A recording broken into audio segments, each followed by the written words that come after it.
como coordenadora do mestrado-doutorado da FDV, eu me sinto privilegiada pela FDV já ter sediado 2 destes eventos fantásticos.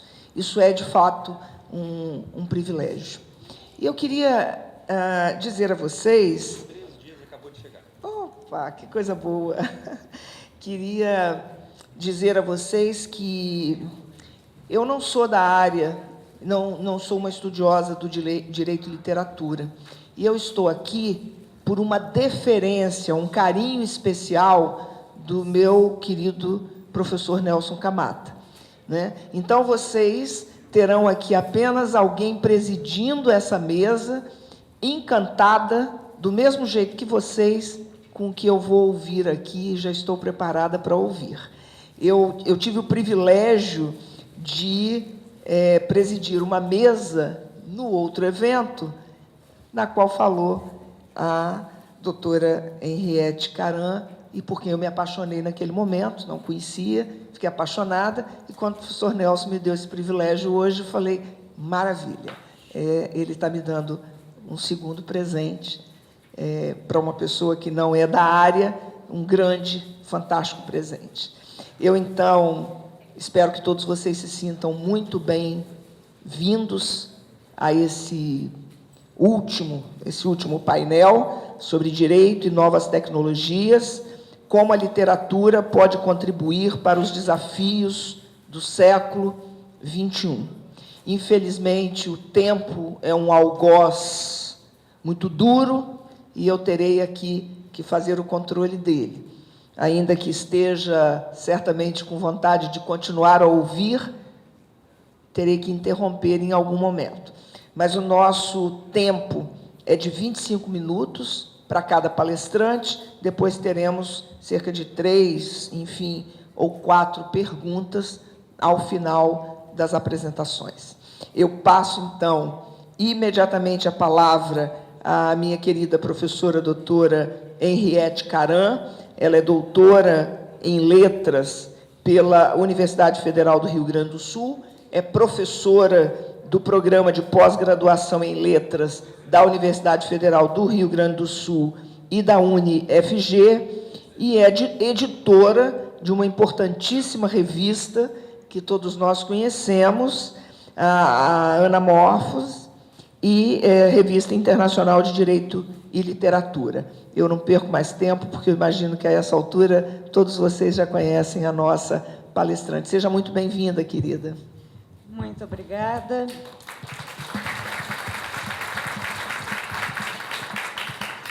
Em primeiro lugar, o meu agradecimento pela acolhida sempre tão carinhosa nessa instituição, somada à alegria de reencontrar os amigos, entre os quais você se encontra. Nas pessoas do Nelson, do Rodrigo, da Lara e da Ângela, quero parabenizar todos os que estiveram diretamente ou indiretamente envolvidos nessa árdua tarefa que é planejar e executar um evento como o CIDIO. Muito bem, eu começo com uma confissão. Ao tomar conhecimento do tema proposto para esse painel, Direito e Novas Tecnologias, como a literatura pode contribuir para os desafios do século XXI, meu primeiro pensamento foi o seguinte: ora, a literatura pode contribuir do mesmo modo como sempre o fez. O desafio, então, o meu desafio, passou a ser o de comprovar aqui para vocês tal pensamento, em certo sentido anti-hegeliano, a importância da literatura e o seu potencial crítico, reflexivo, seja no plano individual ou coletivo, seja na dimensão de praxis ou de construção teórica, mantém-se o mesmo através dos tempos. É bem verdade que os textos literários incorporam as tecnologias criadas e desenvolvidas no contexto histórico em que a produção de cada texto se insere. No romance, os avanços tecnológicos são naturalmente transpostos do mundo empírico para o universo diegético, e sua existência pode ser tanto exaltada quanto problematizada. No entanto, se os objetos são mutáveis e as expressões estéticas se renovam continuamente, os temas se mantêm. Eles dizem sempre respeito ao humano, de tal modo que o valor e a contribuição da literatura independem do momento histórico, em contraposição à tendência de sempre considerarmos a época em que nós vivemos o ápice do processo civilizatório. Aliás, o fundo do poço do Brasil de hoje comprovaria justamente o contrário. Na contramão das obras naturalmente eleitas pelos demais participantes deste evento, eu vou abordar um romance centenário, À la recherche du temps perdu, Em busca do tempo perdido, de Marcel Proust, composto por 7 volumes, que foram publicados entre 1913 e 1927, sendo 3 desses 7 romances publicados póstumamente. Obra que há exatos 100 anos, em 1919, teve o seu 2º volume, A Sombra das Raparigas em Flor, agraciado pelo Prêmio Goncourt, a maior distinção literária da França desde 1903. Muito bem, eu não vou resumir o enredo. Quem leu aqui esse romance?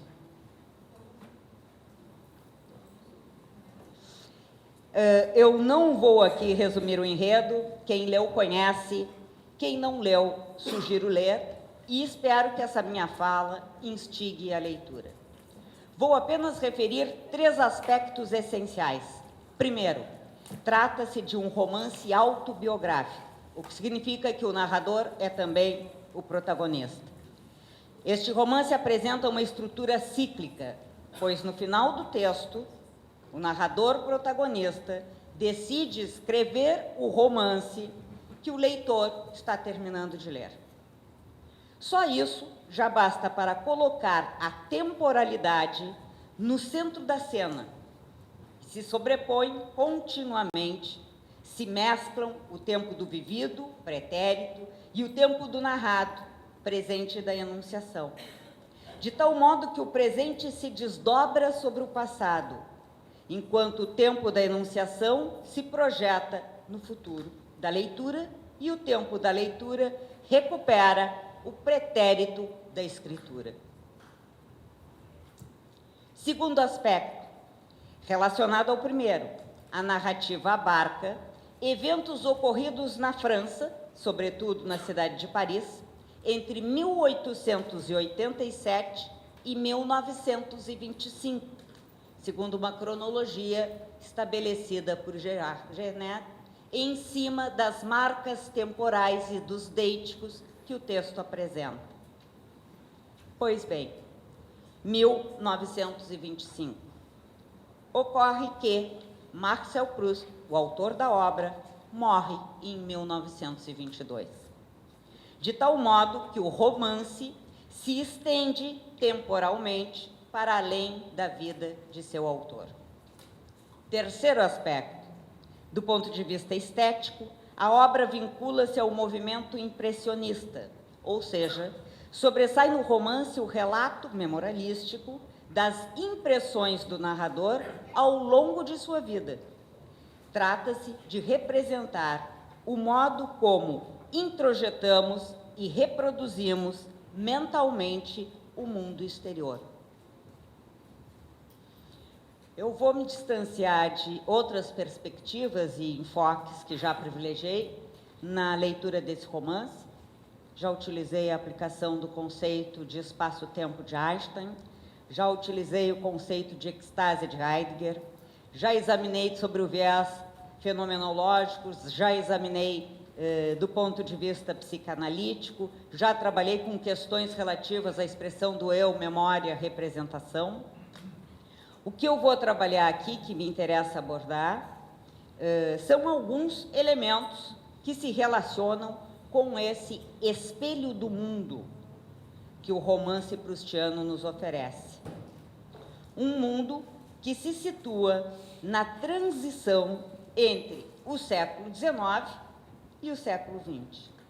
Momento também marcado por significativos e não menos empolgantes ou ameaçadores avanços tecnológicos. O imenso desenvolvimento tecnológico da Belle Époque, período que vai do término da Guerra Franco-Prussiana, 1871, até a deflagração da Primeira Guerra Mundial, 1914, teve consequências no cotidiano das pessoas e promoveu profundas alterações nas formas de se pensar, conceber e representar o espaço e o tempo. O modo como se processam essas alterações é contemplado no romance, que configura, tanto discursiva quanto diegeticamente, tanto figurativa quanto tematicamente, essa nova forma de perceber, conceber e representar o espaço e o tempo. É nesse contexto que adquirem relevância os efeitos promovidos pelos avanços tecnológicos na percepção da realidade. Para ilustrá-los, eu separei os 3 trechos do romance que eu vou apresentar para vocês. No primeiro, o narrador relata as suas lembranças da primeira vez que utilizou um telefone. O telefone, naquela época, 1898, é a época que ele está se referindo, ainda não era de uso tão corrente como hoje, 1920. Como nós todos, agora, agora ficou pequeno demais. Como nós todos agora, eu não achava suficientemente rápida, nas suas bruscas mutações, a admirável magia pela qual bastam alguns instantes para que surja perto de nós, invisível, mas presente, o ser a quem queríamos falar. E somos como personagem do conto a quem uma fada, ante o desejo que ele exprime, faz aparecer num clarão sobrenatural a sua avó ou a sua noiva. Para que esse milagre se realize, só temos de aproximar os lábios da prancheta mágica e chamar logo que o nosso chamado retinil, na noite cheia de aparições, para a qual só os nossos ouvidos se inclinam, um ruído leve, um ruído abstrato, o da distância supressa, e a voz do ser querido se dirige a nós. É ele, é a sua voz que nos fala, que ali está. Segundo trecho, temos as reflexões do narrador em sua primeira viagem de automóvel. O carro, avançando, franqueou de um só ímpeto 20 passos de um excelente cavalo. As distâncias não são mais que a relação entre o espaço e o tempo, e com este variam. A dificuldade que temos em nos dirigir a um lugar, expressamos-la num sistema de léguas, de quilômetros, que se torna fácil logo que essa dificuldade diminui. A arte é também modificada com isso, pois uma aldeia que parecia num mundo muito diverso que tal outra, torna-se vizinha sua, numa paisagem cujas dimensões estão mudadas. Terceiro trecho, nós temos a manifestação da emoção do narrador ao ver um aeroplano. De súbito, o meu cavalo empinou-se. Ouviram um barulho insólito e eu tive dificuldades de dominá-lo para não ser lançado por terra. Depois ergui para o ponto de onde me parecia provir aquele ruído os meus olhos cheios de lágrima e vi, a uns 50 metros acima de mim, em pleno sol, entre 2 grandes asas de aço fulgurante que o arrebatavam, um ser, cuja figura indistinta me pareceu assemelhar-se à de um homem. Fiquei tão emocionado como poderia ficar um grego que visse pela primeira vez a um semideus. Chorava também, pois estava prestes a chorar, quando reconheci que o ruído se produzia acima da minha cabeça. Os aeroplanos eram ainda muito raros naquela época. Ao pensamento de que aquilo que eu ia ver pela primeira vez era um aeroplano. Então, como quando se sente que vem no jornal uma frase emocionante, eu só esperava avistar o avião para romper em pranto. No entanto, o aviador pareceu hesitar na sua direção. Eu sentia abertos diante de mim, se o hábito não me fizesse prisioneiro, todos os caminhos do espaço da vida. Avançou, pairou por um instante acima do mar, depois, tomando bruscamente o seu partido, parecendo ceder a alguma atração oposta da gravidade, como que retornando à sua pátria, com um leve impulso de suas asas de ouro, ele se foi direto para o céu. Uma observação: a poeticidade desses textos se deve, em língua portuguesa, se devem aos seus tradutores, entre eles Mário Quintana, Carlos Drummond de Andrade, Lúcia Miguel Pereira, quem mais? São 5, 6, enfim, que conseguiram preservar no nosso idioma, inclusive a sonoridade, em grande parte a sonoridade que o texto tem em língua francesa. Todos esses avanços tecnológicos, tão benéficos para a vida cotidiana, serão incorporados nos confrontos bélicos da Primeira Guerra Mundial. No romance, o narrador relembra seu entusiasmo ao presenciar as incursões de Zeppelins nos céus de Paris e a movimentação dos aviões franceses que protegiam a cidade dos ataques. E aí vem um trecho. A cidade assemelhava-se a uma massa informe e negra que de repente assomasse das profundezas da noite para a luz e para o céu onde, um a um, os aviadores se elevavam ao apelo desesperado das sereias. Os refletores mudavam incessantemente de direção, farejavam o inimigo, bloqueavam-no com seus faróis, até os aviões agrilhoados se lançarem para dar-lhe caça e capturá-lo. Outro trecho. Os aeroplanos, que poucas horas antes me haviam dado a impressão de insetos a mancharem de pardo a tarde azul, passavam agora, na noite ainda mais profunda, pela extinção parcial da iluminação, como fachos luminosos. Aeroplanos subiam ainda, como foguetes, ao encontro das estrelas. Projetores passavam ainda, na abóbada seccionada, como uma pálida poeira de astros, de errantes via-lácteas. Mas há outro trecho, em que o narrador relembra o momento em que o sentimento de vulnerabilidade diante do risco de iminência da morte superou todo e qualquer encantamento.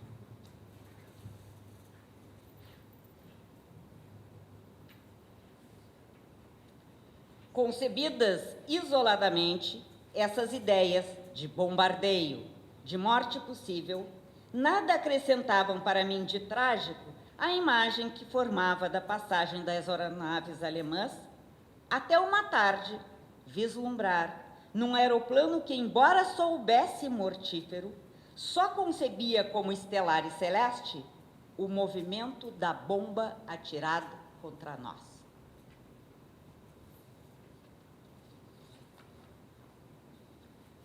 Na sequência desse episódio, temos o relato descritivo de uma Paris bombardeada. A narrativa assume contornos apocalípticos. A cidade na escuridão, os destroços, a urgência do presente e do gozo. E aí nós temos um famoso episódio sadomasoquista do Barão de Charlie. A promiscuidade nos escuros corredores do metrô, onde homens e mulheres de diferentes classes vão procurar, durante os bombardeios aéreos, o prazer sexual anônimo e fugaz. A gente acha que o Dark Room foi criado na nossa era? Não.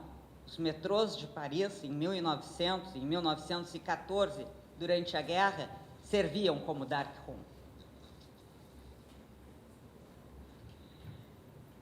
Com a destruição da guerra, a segunda queda do paraíso. A transição do discurso narrativo utópico para o distópico. No romance de Proust, ficam evidentes as relações entre as experiências vividas durante a Primeira Guerra Mundial e a nova percepção e concepção do tempo. Como psicanalista, eu não posso deixar de trazer Freud, né? Então, Freud, quando vai falar da Primeira Guerra Mundial, apresenta duas constatações bastante alinhadas com o texto proustiano. Na primeira, ele vai abordar a constante ameaça de morte. Não precisa passar porque não está aí. Texto teórico é diferente de texto literário. É evidente, diz Freud, que a guerra está fadada a varrer o tratamento convencional da morte. Esta não mais será negada. Somos forçados a acreditar nela. As pessoas realmente morrem, e não mais uma, porém muitas. Frequentemente dezenas de milhares num único dia. E a morte não é mais um acontecimento fortuito. Certamente ainda parece uma questão de acaso o fato de uma bala atingir esse ou aquele homem, mas uma segunda bala pode muito bem atingir o sobrevivente, e o acúmulo de mortes põe um termo à impressão do acaso. Segundo trecho de Freud, ele vai destacar a ausência da expectativa em relação ao futuro, e diz assim: esta guerra infringe todas as restrições conhecidas como direito internacional, que na época de paz os Estados se comprometeram a observar. Ignora as prerrogativas dos feridos e do serviço médico, a distinção entre os setores civil e militar da população, os direitos de propriedade privada, esmaga com fúria cega tudo que surge em seu caminho, como se após seu término não mais fosse haver um futuro nem paz entre os homens. Esse contexto, no qual se encontram implicados os efeitos dos avanços tecnológicos e das experiências da Primeira Guerra Mundial, alçam a temporalidade ao estatuto de um dos grandes temas filosóficos do século XX, tema que, inevitavelmente, também irá assumir relevância no campo do direito. O que é que nós temos? Nós temos um passado esvaziado de sentido. Do outro lado, nós temos um tempo presente que sofre um adensamento, que fica corporificado, já se falou disso aqui, né? E um futuro para o qual não há expectativas. Para finalizar, como as narrativas distópicas podem contribuir para os desafios do direito no século XXI? E aí eu pergunto, caberá à literatura responder à nossa angústia dos desafios do direito? Penso que não. Pelo contrário, a função da literatura não é oferecer respostas, é produzir perguntas. E é por isso que em cada CIDIL a gente vem com tantas perguntas. Assim, a literatura não aplaca nossos medos, ela gera angústia. Mas, afinal, nas narrativas distópicas, é possível identificar qual seria a angústia do direito? Talvez a angústia do não lugar. Ou, dito de outra forma, de que o direito não está no mapa. Assim como a guerra e os regimes totalitários, a vertente contemporânea das narrativas distópicas terminam por nos evidenciar, lamentavelmente, o fracasso do direito. É isso.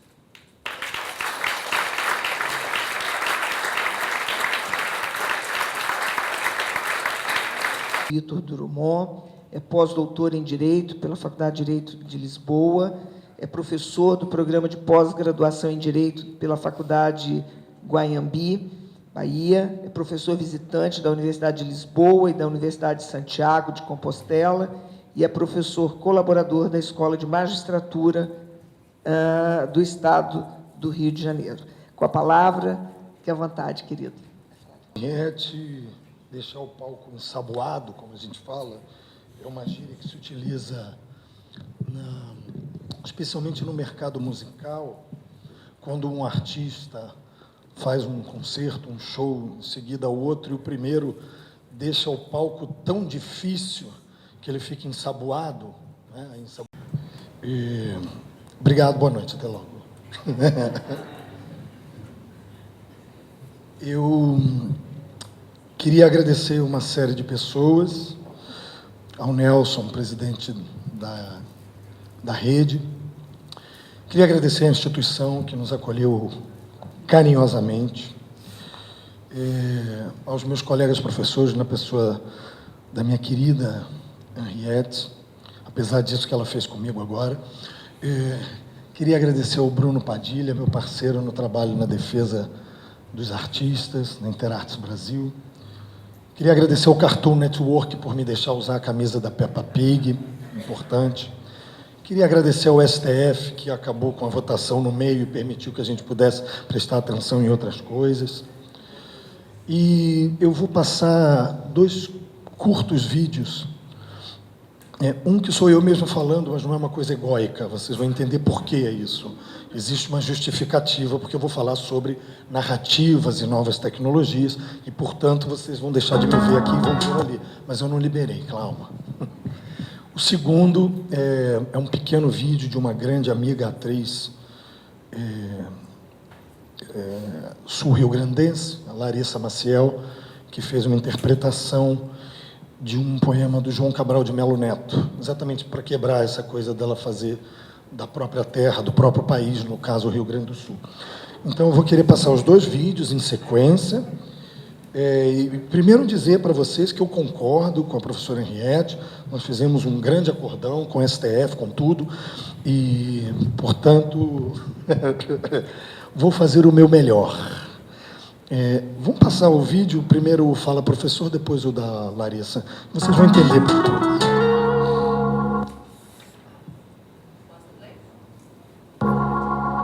Você sabe o que é um privilégio?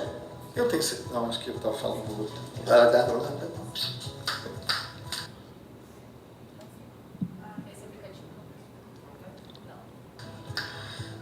Você sabe o que é um privilégio? Eu tenho certeza que sim. Você sabe que o privilégio é uma condição de superioridade, ou melhor dizendo, de vantagem de uma pessoa em detrimento de outra. O que talvez você não saiba é que privilégios, às vezes, podem gerar direitos. Eu me refiro a condições históricas. E eu quero trazer um exemplo para vocês. Eu quero dizer para vocês que no século XVI surgiram na Europa vários privilégios que eram condições atribuídas pelos monarcas europeus para determinadas pessoas, para que elas pudessem exercer alguns ofícios. Dentre esses ofícios existiam os privilégios de impressão. O que eram os privilégios de impressão? Eram exclusividades atribuídas a determinadas pessoas que haviam investido dinheiro em uma determinada indústria. Os privilégios de impressão eram aqueles atribuídos pelos reis para os tipógrafos ou os impressores no século XV e no século XVI, primordialmente na Europa Ocidental. E por que isso interessa para nós? Porque quando começa essa, digamos, onda de atribuição de privilégios, eles vão ser atribuídos e outorgados para esses profissionais, para essas, digamos, empresas que eram exatamente aquelas que promoviam a impressão de obras e outras informações naquele momento histórico. Agora, em 1536, em Portugal, houve a atribuição de um privilégio que começa a trazer uma certa curiosidade. No ano de 1536, o rei Dom Manuel atribuiu um privilégio para Gonçalo de Baena, que era um músico espanhol, mas da corte de Dom Manuel. O Gonçalo escrevia partituras e escreveu um livro sobre como tocar determinados instrumentos, um determinado instrumento, e também com determinadas partituras. E aí, pela sua relação estabelecida com o rei, ele era um cortesão, ele acabou tendo a si atribuído o privilégio exclusivo para imprimir essa sua obra, pela primeira vez na história de Portugal e, portanto, em língua portuguesa. Já no ano de 1937, um outro sujeito chamado Baltazar Dias, que era dramaturgo e poeta, teve a atribuição de privilégio otorgada por Dom João III. E Dom João III atribuiu esse privilégio a Baltazar porque a única coisa que ele sabia e podia fazer era exatamente escrever os seus textos. Por conta disso, na ocasião, disse Dom João: por ser homem pobre e não ter outra indústria para viver, ou pelo carecimento de sua vista, senão vender as suas ditas obras, me pedia houvesse por bem, por lhe fazer esmola, dar-lhe privilégio para que pessoa nenhuma possa imprimir nem vender as suas obras sem a sua licença. A gente vai botar o texto aqui no português arcaico, para vocês verem como era um pouco diferente, e para que vocês compreendam que, nesse momento, historicamente, foi a primeira vez que, de fato, um rei atribuiu um privilégio, dizendo que aquele destinatário do privilégio deveria ser o criador, porque a única coisa que ele sabia fazer era viver da sua criação e da sua arte. Isso em 1537. Muito bem. Desde então, estamos em 2019, continuamos buscando para os criadores, para os artistas, para os intérpretes, para os autores de um modo geral, condições efetivas, eles possam ser os destinatários primordiais e fundamentais de todo um sistema que surgiu exatamente com a origem dos privilégios, que é o sistema de direito de autor e direitos conexos. Esse vídeo é para você refletir sobre isso, sobre o fato de que quem realmente se apoderou do sistema de direito autoral ou de direito de autor e direitos conexos não foram os criadores, mas sim as grandes indústrias.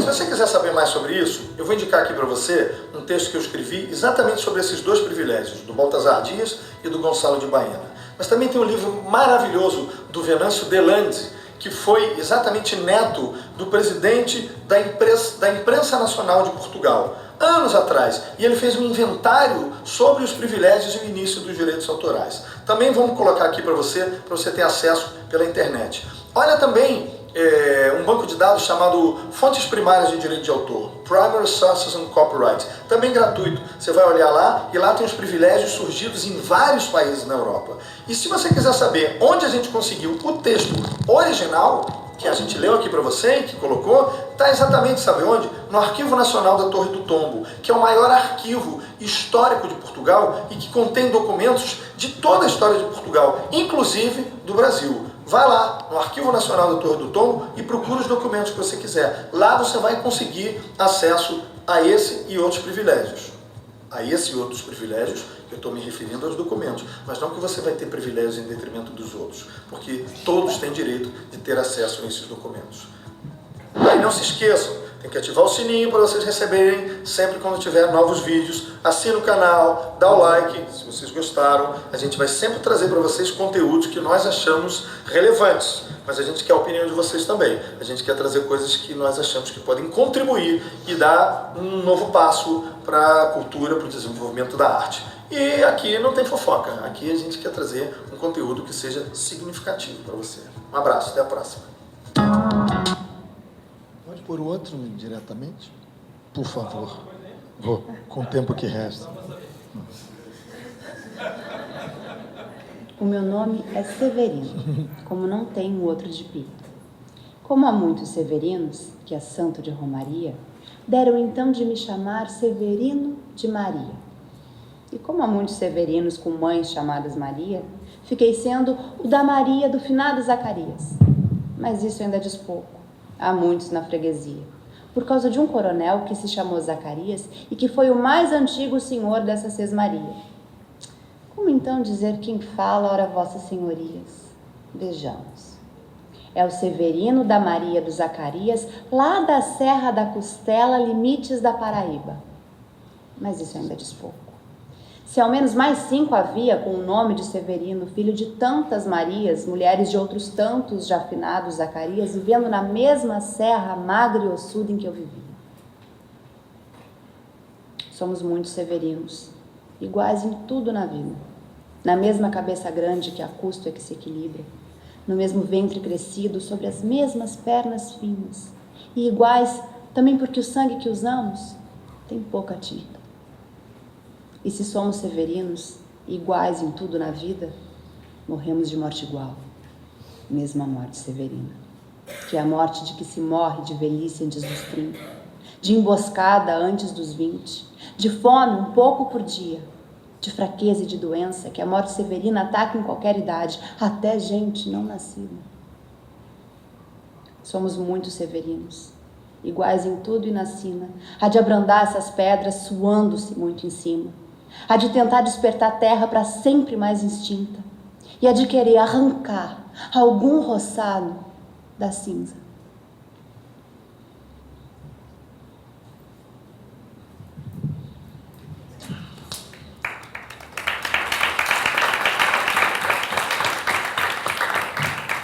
Larissa Maciel, grande atriz.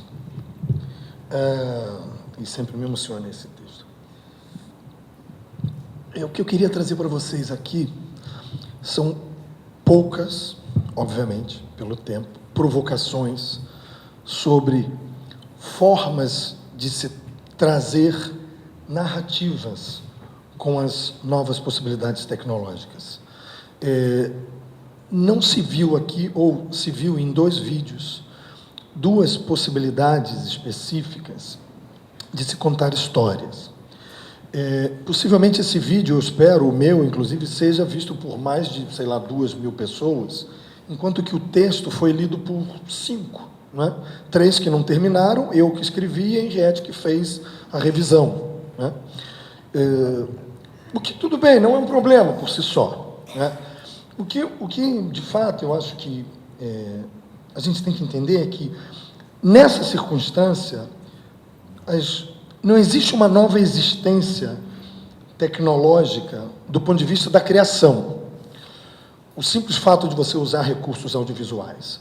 Mas no caso do primeiro vídeo, por isso que eu queria dizer, deixar salientado que não é uma coisa egóica, eu quero trazer a minha experiência, eu quero trazer o ponto de vista empírico de que traçar uma narrativa dessa é totalmente diferente de traçar uma narrativa do ponto de vista científico num texto como nós estamos acostumados na academia. E que, portanto, são narrativas, são formas literárias.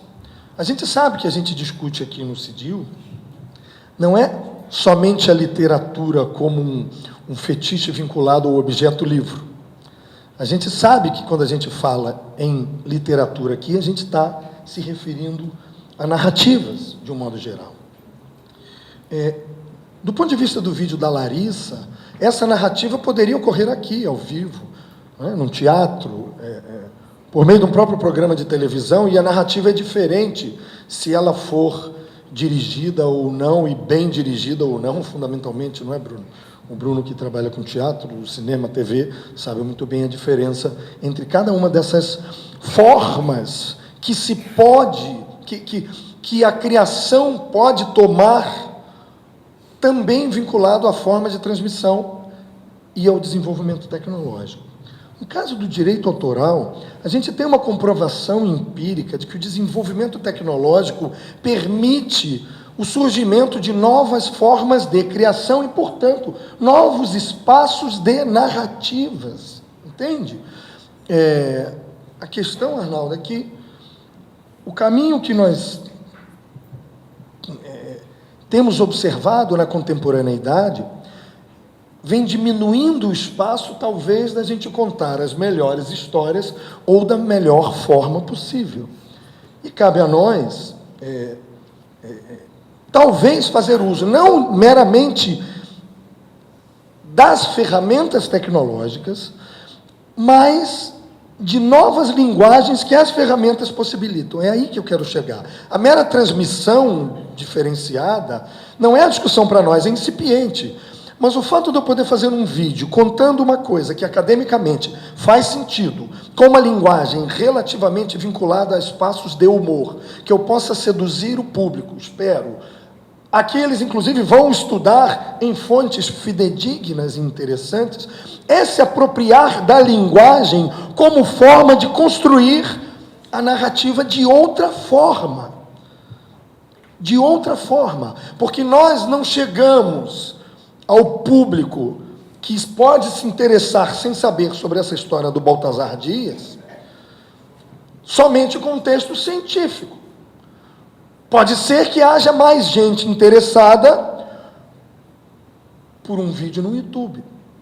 E uma gente interessada, sem nem saber que é interessada, porque houve uma forma de contar a história utilizando-se questões tecnológicas que permitem as narrativas diferentes. A comprovação é a linguagem do YouTube, que é muito interessante. Eu realmente quis trazer isso para mostrar para vocês, porque esse foi o primeiro vídeo, eu já gravei 10. E esse foi absolutamente improvisado, tem algumas edições, mas eu quis trazer esse, porque foi o primeiro, para mostrar como era uma coisa estranhíssima, né? Eu estava me sentindo ali um Felipe Neto, assim, né? No direito de autor, né? Uma espécie de Whindersson Nunes, mas eu tenho que andar de camisa, do meu patrocinador Peppa Pig. Então, assim, a questão não é simplesmente... isso é muito presente na discussão do direito autoral, e eu não vou me demorar muito, porque são pouquíssimos elementos que realmente eu quero trazer para vocês. Veja, não é só uma forma de distribuição de conteúdo, palavra que eu abomino. Detesto a palavra conteúdo. Conteúdo é tudo e nada, não é?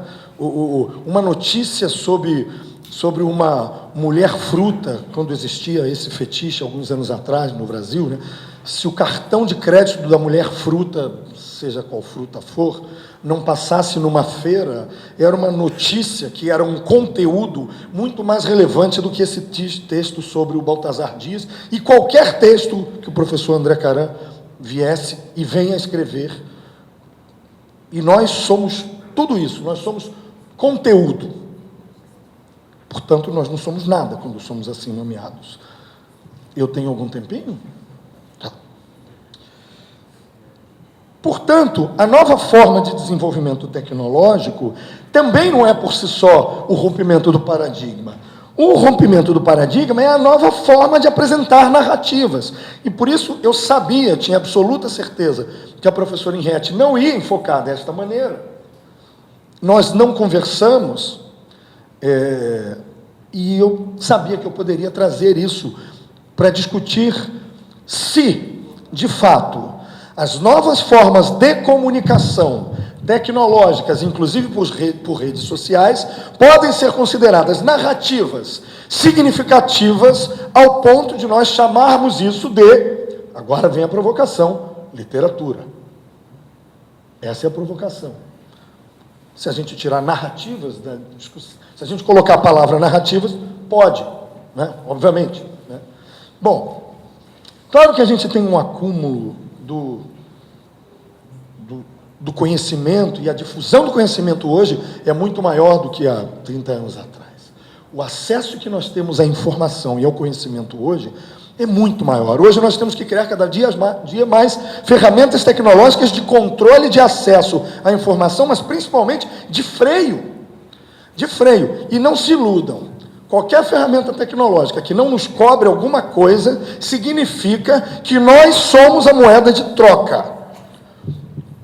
O produto que está sendo negociado somos nós. E a mesma coisa serve para os criadores, para os autores, para os criadores.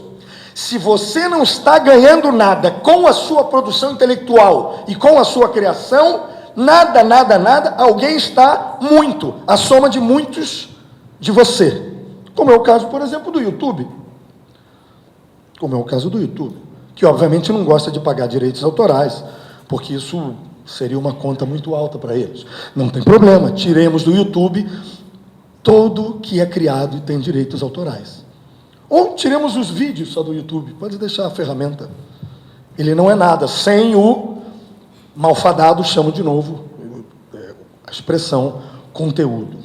Então, na verdade, o que acontece, e aí sim vem a nossa questão, um outro ponto relevante.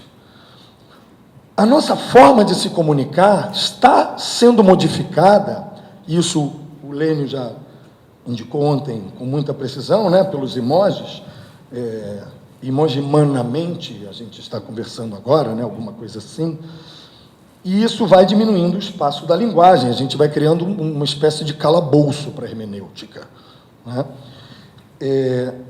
E, obviamente, a gente tem a possibilidade de transformar a nossa linguagem em algo cada dia mais primitivo, no pior sentido do que a palavra significa, com menos possibilidades. Isso está acontecendo e pode se radicalizar se nós tomarmos esses aparelhos como fonte de vida. Vamos fazer uma experiência. Vejam, brincando com as narrativas. O Luciano botou uma linda foto das suas filhas e disse que a Olívia foi levar a Manu para a escola. Lindo, Luciano. A Alessandra tirou uma foto com seu marido na frente de uma igreja em Viena. Lindo, que bom. O Murilo foi no jogo do Flamengo. A Alessandra agora está em Berlim. A Júlia disse sextou. Então sextou.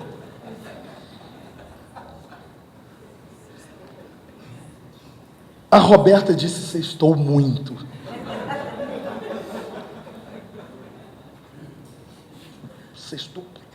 Sextou, está cada vez sextando mais, são quase 8h15. Quanto tempo nós gastamos? Claro, contar o que visualmente nós absorvemos demora mais tempo.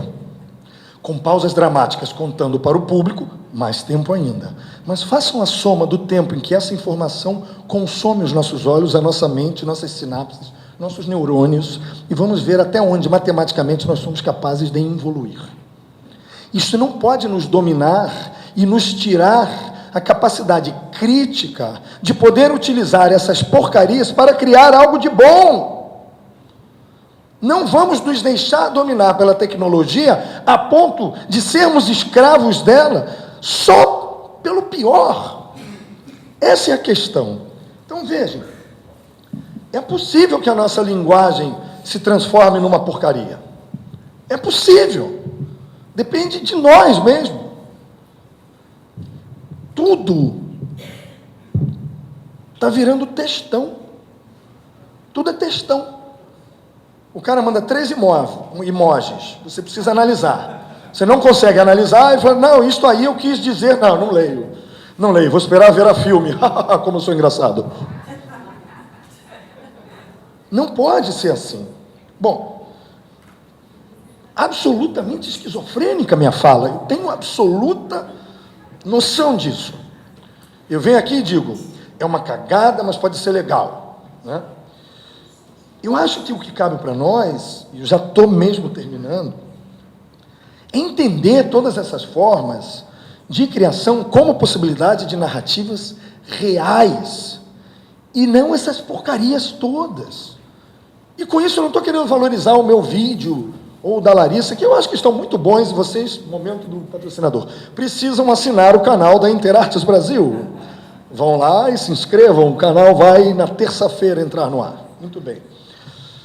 Eu acho que essas novas possibilidades, e aí eu trago a minha área de predileção acadêmica, que é o direito autoral, elas ficam muito relacionadas ao processo do desenvolvimento tecnológico e como o direito vai se apropriando dessas circunstâncias. Vocês sabem que, no direito de autor, toda vez que vem surge uma circunstância tecnológica muito violenta, a primeira coisa que se diz é, agora acabou o direito de autor. Mas é engraçado que ele só surge com o desenvolvimento tecnológico da imprensa. Só existe a possibilidade de existir um sistema para proteger o criador com o desenvolvimento da imprensa e, na verdade, com o adiantar do desenvolvimento da imprensa, porque no início ele protegia o investidor. Nisso os ingleses e americanos são mais honestos, que eles dão o nome do sistema de direito de cópia, copyrights. E nós chamamos de direito de autor e tiramos o autor do sistema. E ele cede tudo para todo mundo. E nós, cada vez mais. E são os invasores do sistema de comunicação hoje que vão ter acesso a todas essas informações e esse famigerado conteúdo. Então, o que o direito de autor ele faz? Ele aponta, ele diz, olha, aqui é um processo criativo, portanto, há um direito. Se houver um desenvolvimento tecnológico que difunda essa criação de uma forma incontrolável, temos um problema, mas ainda existe o direito. Então não se pode dar a escusa de que a tecnologia difunde as obras e simplesmente dizer, não dá para controlar, portanto acabou-se o direito. Não, o problema é outro, a cagada é outra. O problema é como fazer para compreender que pode ter havido um rompimento de paradigma do ponto de vista do direito, como talvez venha ocorrendo pouco a pouco, se é que isso é possível, um rompimento de paradigma nas possibilidades de narrativa. Vejam, uma pessoa pode usar essa porcaria desse Instagram de uma forma bastante proveitosa, mas a narrativa passa a ser fotográfica, ela passa a ser através de filmes, ela passa a ser de outra forma. Então, a alta tecnologia, ou a tecnologia que não era disponível, aos potenciais criadores, que somos nós, que utilizávamos somente o mínimo da tecnologia, que era a linguagem escrita, podemos passar a contar histórias com audiovisual, com fotos, com desenhos, e difundir e quebrar o monopólio da distribuição. Portanto, nós temos sim uma possibilidade de contar essas histórias. A possibilidade tecnológica e o avanço tecnológico, sim, permite possibilidade de novas formas de criação e novas formas de narrativa. Se a gente pensar que o Zola escrevia o Jacuzzi em periódicos, só era possível porque existia a imprensa e que, portanto, de tempos em tempos eram publicados seus textos. Ou se a gente pensar nas telenovelas, que são, como todos nós chamamos, obras abertas.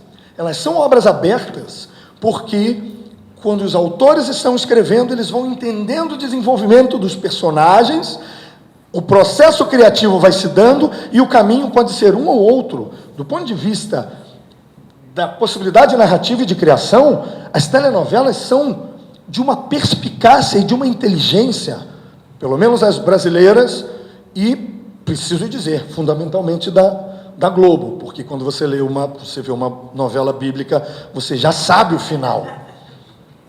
Não tem spoiler de Os 10 Mandamentos, né? Então, Moisés abriu o mar vermelho. Porra, não conta! Porra! Jesus, então, foi crucificado. Porra, não começa mais com você. Né? Então, a obra aberta, a telenovela, nesse sentido, ela é de uma perspicácia que não é tecnológica, mas é uma narrativa que só é permitida pela tecnologia. É a comprovação empírica. O Jacuzzi do Émile Zola e a telenovela da Globo, que a tecnologia pode sim influenciar na forma de criar e contar histórias. Portanto, o Instagram é a mesma coisa. Eu acendi isso aqui, não sei como apagar. Está aqui me irritando esse negócio. Não é um paradoxo. Não é um paradoxo. Eu já acabei. Quero falar mais. Desde a fogueira que nós fizemos na nossa oficina, a comprovação empírica de que o Criador era o intérprete de uma história que ele estava contando e que ele poderia trazer da tradição ou criar da sua mente, desde a fogueira, em que nós não tínhamos imprensa, que nós não tínhamos a linguagem literária, em que nós balbuciávamos palavras, fonemas e contávamos pequenas coisas, desde esse tempo mais primitivo do ponto de vista tecnológico, nós contamos histórias. Nós vamos continuar contando as histórias. A única coisa que eu peço para vocês é, Contem bem essas malditas histórias, contratem os atores da Interartes quando precisarem, como o Bruno, mas contem bem essas histórias e utilizem bem essa porcaria que quando acende eu não sei nem apagar. Eu não posso ser dominado por essa... Mas sou, né? Tenho taquicardias. Quando vai acabar a bateria, em 2%, Arnaldo. Ai, meu Deus, vai acabar a bateria. Dane-se! Morre, desgraçado! Aí, já acendeu de novo. E aqui não tem roteiro. Você é infeliz. Então, por favor, vamos entender. Nós somos melhores do que o maldito Instagram. Nós somos melhores. Quando vocês acordarem, vou encerrar agora, professor. Quando vocês acordarem, começarem a tirar as remelas, por escovar o dente, olhem no espelho e digam: eu sou melhor que o Facebook. Eu sou melhor do que o Instagram. Eu venci o Orkut. Eu sou livre. Eu sou um criador. Eu sou um contador de história. E vão para a rua pensando nisso. E consigam as melhores notas possíveis no Uber, para vocês não ficarem na rua esperando, porque são reclamões, como certamente eu, André e Lênio devemos ter uma nota inferior a 3 no Uber, por razões óbvias. Eu não quero mais falar, estou com raiva do Instagram, mas eu agradeço a presença e a paciência de vocês.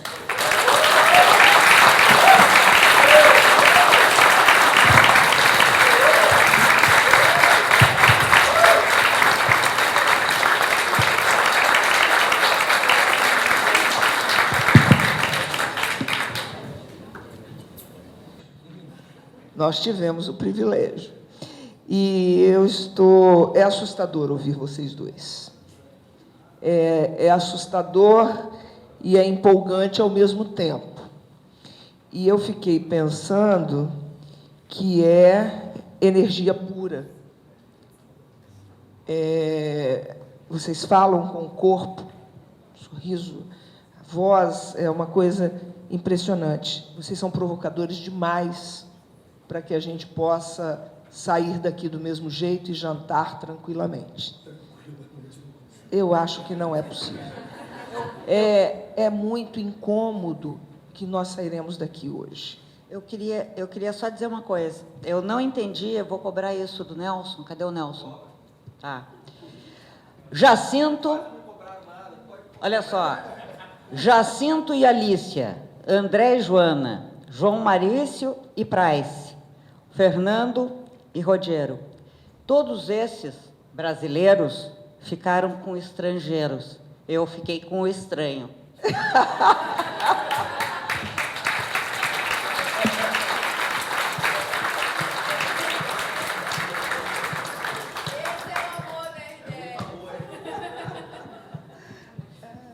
Olha, quando nós começamos, antes de começar, estávamos ali embaixo, ela me apresentou o Vitor, que eu já conhecia, mas ela me apresentou o Vitor.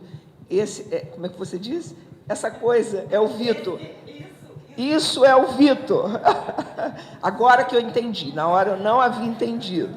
Mas agora eu fui capaz de entender a sua fala. Fantástico. Queridos, quando nós íamos começar essa mesa, o André Caran colocou aqui na minha frente esse livro, que ainda está quentinho. Narrativas Constitucionais, Mito, História e Ficção. André Caran, Trindade, e Henriette Caran são os editores dessa obra. Eu acho que... Gente, era o livro que nós estávamos aguardando desde quarta-feira, que é o resultado das mesas de discussão do CIDIL do ano passado.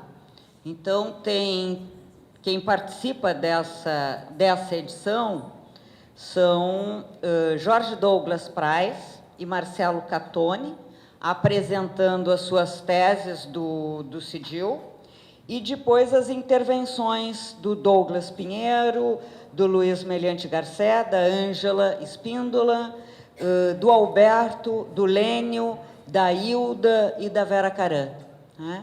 Vale a pena, está extremamente interessante, vai está já à venda e eu e o professor André e mais os outros participantes da edição que estão aqui vão poder autografar para vocês. Obrigada. Gente, eu acho que tivemos o privilégio de, nesse final de CIDIL, recebermos esse livro e termos essa mesa fantástica.